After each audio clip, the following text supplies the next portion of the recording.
political parties or perpetrated by persons linked to political parties. Were you expressing your own view or simply recording what Minister Cele had said? My view as well, Chairperson. At that time, it's 2019, that also came, as I said, from Directive 1 of 2018. At that time, they were experiencing that. But the political cases had not stopped in 2019, so I couldn't leave that out. We were still experiencing a high level of political violence during 2019, and the case numbers will speak for themselves. So if it was suggested in this commission that political killings in fact stopped in 1994, there were no political killings happening in 2019, what would your answer to that suggestion be? I would say it's incorrect. There were political killings in the year 2019. Thank you, Chair. Sorry, Advocate Harrison, I realized from your last answer before the question of the Commissioner that I cut short your discussion of the letter of Minister Cele. You, in relation to your directive and paragraph 4, referred to the findings and recommendations in Minister Cele's letter. Can I ask you to go to page 209? And again, apologies for jumping around. Page 209. I am there, Council.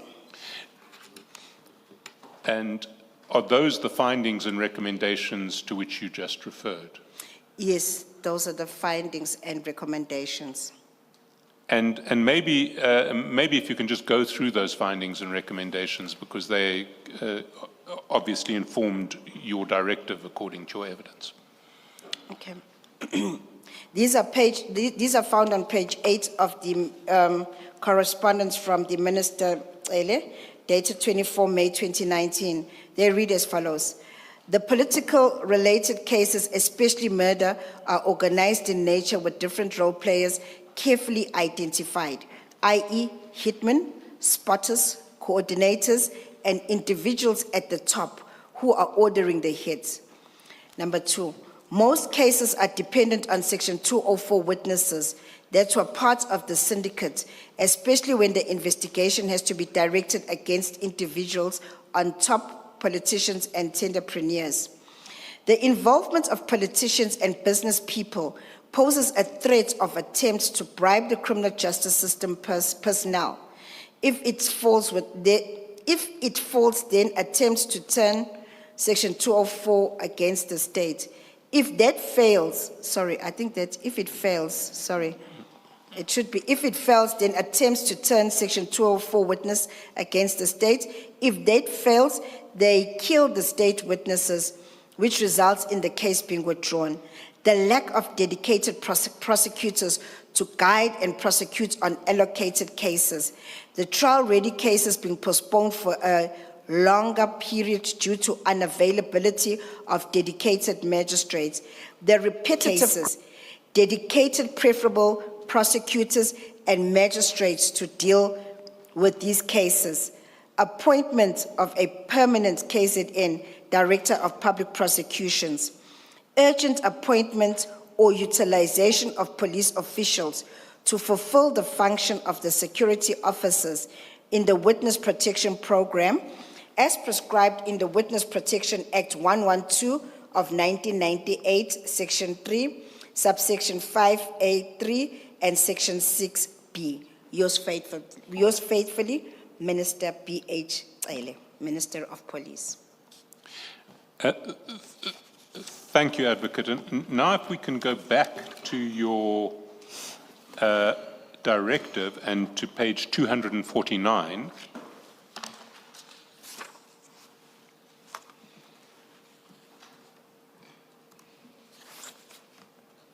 Yes, Council.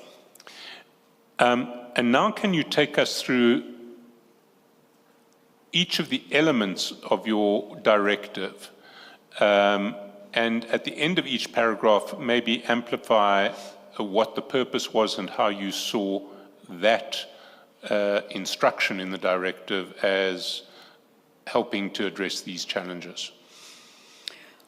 The first one was number 5. All cases involving offences either perpetrated by a person or persons linked to political party or against a persons linked to a political party must be considered by the Chief Prosecutor / Delegated Prosecutor before enrollment thereof. In potential High Court matters, the provisions of Circular 3 of 2000 still apply. The Chief Prosecutor / Delegated Prosecutor must ensure that a complete copy of the dockets is forwarded to my office in the most expeditious manner in compliance with the 3-day rule, and the correspondence must indicate politically related cases in the subject line. I'm going to elaborate on this one. Please do. Okay. One of the things that the political task team with General Mkhwanazi had requested was that we really needed a better coordination system. And if one went back to the history, before I came in as the acting director in May, there had only been one person that had been assigned to deal with these matters. And I think that is expressed very well in my correspondence of 10 June 2025. So when they asked for a coordination of these cases, we then responded to say, okay, because it's only one person and the matters are emanating from the different clusters, from the Durban cluster to Zuma cluster and everywhere, we decided that the chief prosecutors must be the first line of contact to deal with these matters. As a result thereof, it was decided that due to the as I said, we were going through a time of austerity measures. We were not recruiting. So we decided that the chief prosecutors, because the matters are within their space, they must be the first point of contact. And hence, paragraph 5 of that correspondence. So that is what it was addressing, a coordination. Paragraph 6, maybe just to also just to take it a little bit further in regards to the docket copies to my office, it was also, remember that towards the bottom, I do say that the coordinator will be Advocate Slepe. It was for us because when a matter is brought into our office, we open files. Therefore, this matter, every matter that was going to be coming in should be registered and must be within 3 days so that we are also able to monitor the progress of all these matters. So in the clusters, they'll have their database, but I will also have a database operating from my office regarding these political matters. Then the chief prosecutor delegated must interview the witnesses in these cases prior to the enrollment of these matters, especially in cases involving accomplice witnesses and single witnesses. Legible consultation notes must be filed in the B section of the docket. So before you enroll any of these matters, we requested that there must be a consultation with the witnesses, and this was to deal with the matter of cases being withdrawn. So one of the complaints is that matters are enrolled and then cases are withdrawn. But this was as a result of you only really consult with the witness when you're ready to go for trial. So to try and eradicate that with these type of matters, we then requested that before you even enroll, speak to your witnesses. That was to deal with the withdrawal issues that have been raised, so we try and reduce them. Then in respect of pending cases, the chief prosecutor or delegated prosecutor must interview the witnesses before a decision is made to transfer the matter to the regional or high courts. Legible consultation notes must be filed in the B section of the docket. This was to deal with two issues. The one issue is the withdrawal issue, and the other issue is the delay of the matter being placed on the roll for trial. So it was two-pronged to deal with those two in that regard. So we also don't have withdrawal of these matters. And then the decision to decline to prosecute a person and rather use such a person as an accomplice witness in terms of Section 204 of the Criminal Procedure Act 51 of 1977 must be made in consultation with the chief prosecutor and or DDPP in potential high court cases. That would be the Deputy Director of Public Prosecutions. The provisions of Section 204 should only be used in exceptional circumstances where it is in the interest of justice to do so. See in this regard Section D, Part 4 of the NPA Policy Directives, Section 204 witnesses. So this was to now deal with the issues that had been raised regarding the Section 204 witnesses. where we were just saying, before you decide on having a witness, be a Section 204 witness, there are certain things that the prosecution policy directive has put into place as safeguards, and they must have regard to those. Those are contained in the policy directives.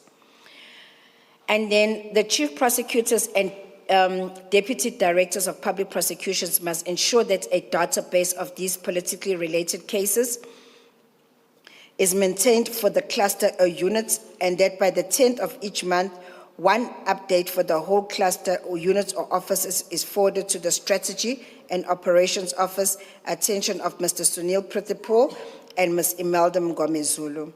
So again, this was just for the governance issue so that we maintain the progress and we can monitor these cases as they're on the courts. No politically related case may be withdrawn without detailed and cogent written notes and reasons in the C section of the docket or DPP office file. Again, this was so that we monitor the withdrawals and the reasons that were provided for the cases that are being withdrawn by the prosecutors. And then the last one, Advocate Sleper remains the coordinator for these matters. And where there is a doubt in regards to a decision, he can be contacted for assistance. That was my directive, Commissioners. And if we then go to Annexure C, it appears at page 210.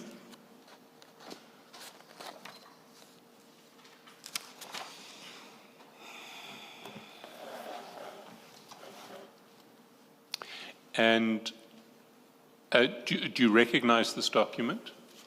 I recognize it, Council. Can I take you to page 252, the foot of page 252, and will you confirm that that is how you received the document?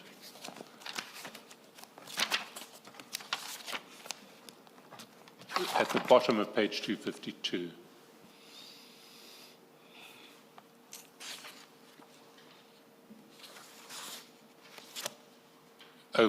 Yes, Chairperson, that is how I received it. And would you just read into the record the date of that covering email? This is dated the 27th of August, 2019. It was addressed to myself at that time being Elaine Zungu. It is from Brigadier Dumsane Khumalo. This is now General Khumalo. And reports to the NDPP and National Commissioner. And can you describe what this document, Annexure C, that starts at page 210 is? Okay, this was a progress report.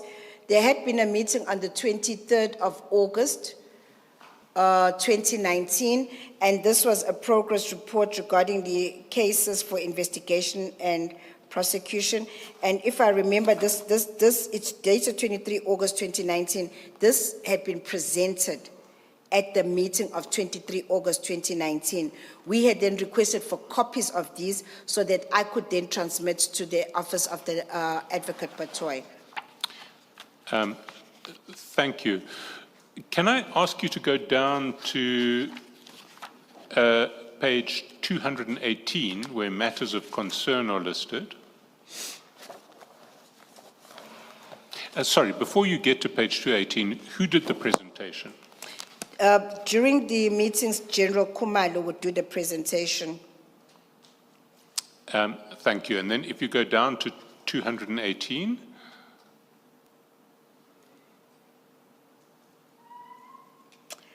I'm there, Council. And a list of matters of concern appears on page 218.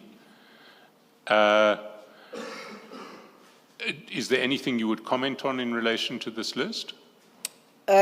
Council, there's nothing much of concern except for the fact that it was just being reiterated, because if you read the paragraph above the matters, it's just that it's just to highlight that those matters were directed against individuals on top, like politicians and entrepreneurs who are mostly not directly involved in the commission. But the fact was, there were 204 witnesses that were involved in those matters, that were part of the conspiracy or planning. So I think the concern is when you read that, it is these matters are like our 204 witnesses. Remember the challenge that had been raised, but in these matters we've got 204 witnesses. Thank you. And then there are on page, there are more matters of concern over the page on 219. Can you look at 219, and is there anything you want to comment in relation to those matters of concern raised at the in the presentation by General Khumalo? Thank you, Council. Again, remember this is a meeting on the 23rd of August. And again, the issue of lack of dedicated prosecutors has contributed to the backlog of cases. So again, there was the issue of the coordination that was coming out again, despite the directive of 3 of 2019, there were still concerns raised regarding the coordination, the delayed decisions whether to prosecute or not, also negatively affecting the turnaround time and finalization of investigation of these cases, the questionable decisions to withdraw the cases or charges against some individuals without valid reason, endorsement, and queries in the docket, the delaying of trial of an accused who is pleading guilty, which leads to accused persons to be influenced otherwise and change their plea of guilty. The trial-ready cases being postponed for a longer period due to the unavailability of dedicated prosecutors and magistrates, reluctance to prosecute on single witness cases, dying declaration, child witness, and circumstantial evidence, the repetitive granting of bail to accused who are already on bail. Do you have comments on these matters of concern raised by General Khumalo or Brigadier Khumalo at the time? You know, when one looks at these concerns or matters of concerns as they've been labeled on page 219, you can see it. They were clearly coming from the part of the task team saying these are the concerns that we've got. These are the concerns that we have regarding these matters, and we needed to obviously provide. It was coordination. You know, when you read all of this, it's about coordination that was in. That was really a problem, because if you look at these concerns, and if one goes back to the different meetings that we had during case progress or any meetings, these are the similar concerns that have been raised. Then you go back to the letter of 24 May 2019. Again, these are the concerns that were there. And then I go back to the issue of the prosecutors had made decisions, and then they felt they were justifiable decisions, but I think the team still had concerns even regarding those decisions that had been made by the prosecutors, which then my office decided, let me get a team to review the decisions and to determine whether or not the decisions taken were in fact justiciable or not. And we found that they were in fact correct decisions. So, am I correct then that some of these matters of concern you would accept as legitimate matters of concern, others you would say were concerns that were investigated and proved not to be justified? I would say we're concerned. It's two things that we need to do. There were concerns that, to me, were concerns that needed to be attended to. And can we list those? And those would be the lack of the dedicated prosecutors, because it was, it kept coming up and again, it kept coming up and again. But you see here, it hasn't been elaborated on, like how we would elaborate when we have a meeting. So it was just point. So as I can say, lack of dedicated prosecutors, what they wanted versus what we had provided to them, they were still not happy with what we had provided. And they listed their concerns regarding that. And that is the reason why at the end it was decided that the organized crime unit be the dedicated capacity. The delayed decisions, whether to prosecute or not,